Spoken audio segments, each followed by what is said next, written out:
Selamat pagi, Ibu. Selamat pagi.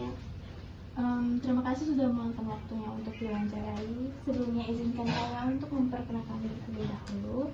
Nama saya Najwa Nura Anissa dengan NIM 2025143416. Saya mahasiswa dari Universitas PGRI Palembang dari Prodi Pendidikan Guru Sekolah Dasar.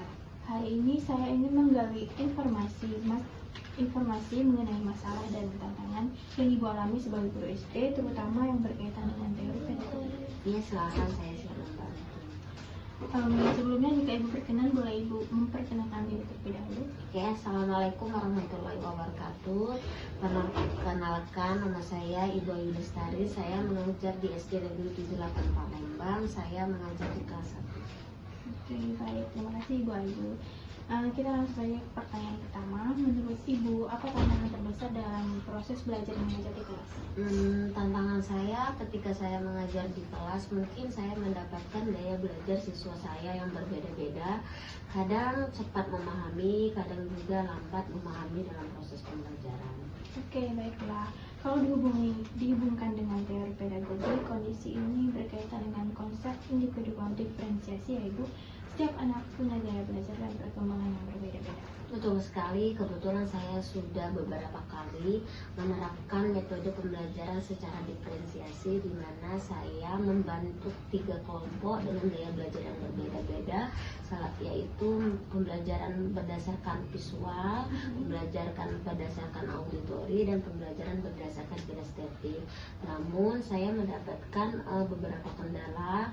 Hal tersebut dikarenakan jumlah siswa saya yang terlalu banyak, sehingga fokus siswa saya terbagi-bagi.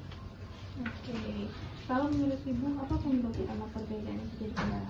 Menurut saya mungkin salah satunya yaitu motivasi belajar siswa saya, karena ada siswa saya yang terlalu semangat, ada siswa saya yang tidak semangat dan cenderung tidak ikut partisipasi dalam proses pembelajaran. Itu juga selaras dengan teori motivasi dalam pedagogik. Anak akan belajar lebih baik jika merasa mampu, merasa didukung, dan diberi ruang untuk memilih. Benar sekali, faktor lingkungan keluarga itu sangat berpengaruh terhadap motivasi belajar siswa di dalam kelas, karena ketika siswa mengalami permasalahan di dalam rumah, maka siswa akan membawanya ke dalam kelas, sehingga motivasi belajarnya juga berkurang di dalam kelas. Oke, baik.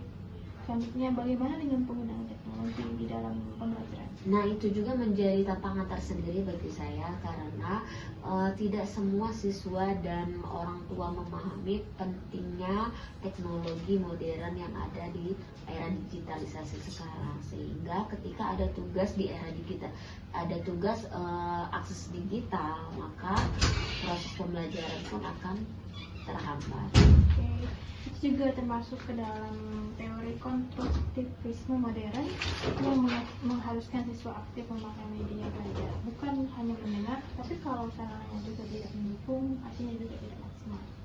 Maka dari itu guru harus bekerja lebih optimal lagi agar proses pembelajaran berlangsung secara maksimal.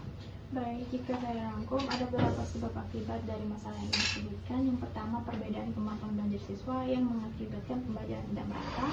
Yang kedua, yaitu motivasi belajar siswa tidak stabil yang membuat materi sulit dipahami. Dan yang ketiga, keterbatasan teknologi dan fasilitas yang menghambat penerapan metode modern. Betul sekali, hal tersebut sangat berpengaruh terhadap kecepatan hasil belajar siswa di dalam kelas. Oke, kalau menurut Ibu, solusi yang paling realistis apa? Menurut saya solusi yang paling realistis dalam proses pembelajaran tersebut mungkin dimulai dari kita menerapkan pembelajaran diferensiasi yang secara sederhana, salah satunya dengan memberikan tugas secara bertingkat.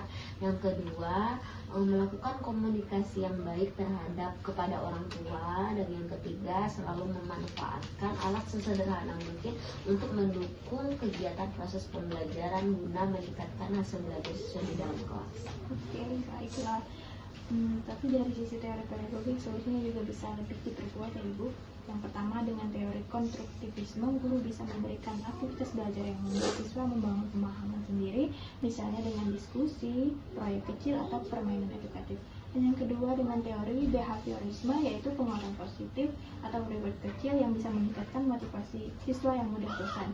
Dan yang ketiga adalah teori humanistik, yaitu guru memberikan dukungan emosional supaya kebutuhan psikologis siswa terpenuhi. Dan yang ketiga yaitu teori diferensiasi, yaitu membagi kelompok belajar seperti ibu tadi. Iya, benar sekali, hal itu sangat bermanfaat ketika diterapkan di dalam kelas.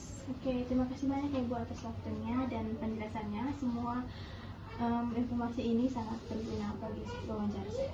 Sama-sama, semoga tugasnya berjalan lancar dan selalu bermanfaat. Terima kasih. Assalamualaikum warahmatullahi wabarakatuh.